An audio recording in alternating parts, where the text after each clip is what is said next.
ফ্রান্সের supreme court কর্তৃক বাংলাদেশকে অনিরাপদ ঘোষণার রাজনৈতিক আশ্রয়ের ক্ষেত্রে সুযোগ সৃষ্টি।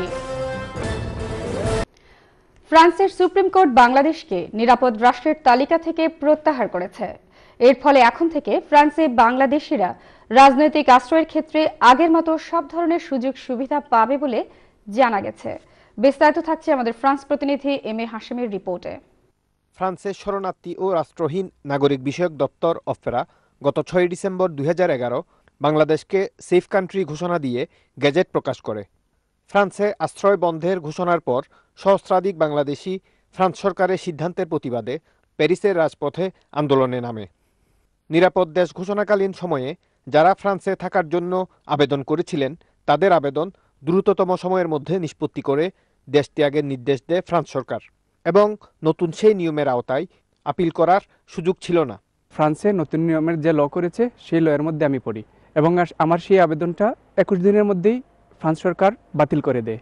আমাকে ফ্রান্স থেকে চলে যাওয়ার জন্য নোটিশ দেয়।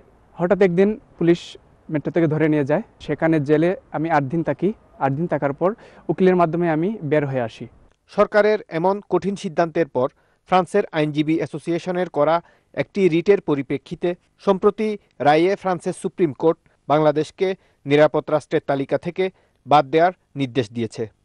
সর্বোচ্চ আদালতের সিদ্ধান্ত মোতাবেক ঝুঁকিপূর্ণ দেশের তালিকায় 14 মাস পর আবার বাংলাদেশের নাম চলে আসায় ফ্রান্সে বাংলাদেশের রাজনৈতিক আশ্রয় প্রার্থীরা বিগত দিনের মতো আশ্রয়ের সুযোগ সুবিধা পাবেন।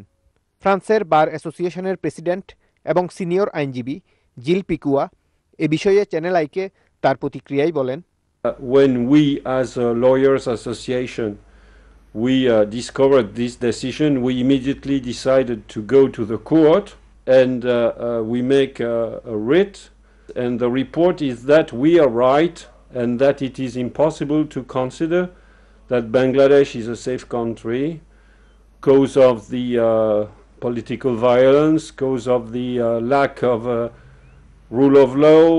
দেশের চলমান রাজনৈতিক সংকটের মুহূর্তে ফ্রান্স বাংলাদেশকে নিরাপদ দেশের তালিকা থেকে প্রত্যাহার করায় বিষয়টি দেশের ভাবমূর্তির জন্য ক্ষতিকর হলেও অনেকেই বলছেন বর্তমান সময়ে বাংলাদেশ সত্যিকার অর্থেই ঝুঁকিপূর্ণ। M A Hashem, channel I, Paris, France.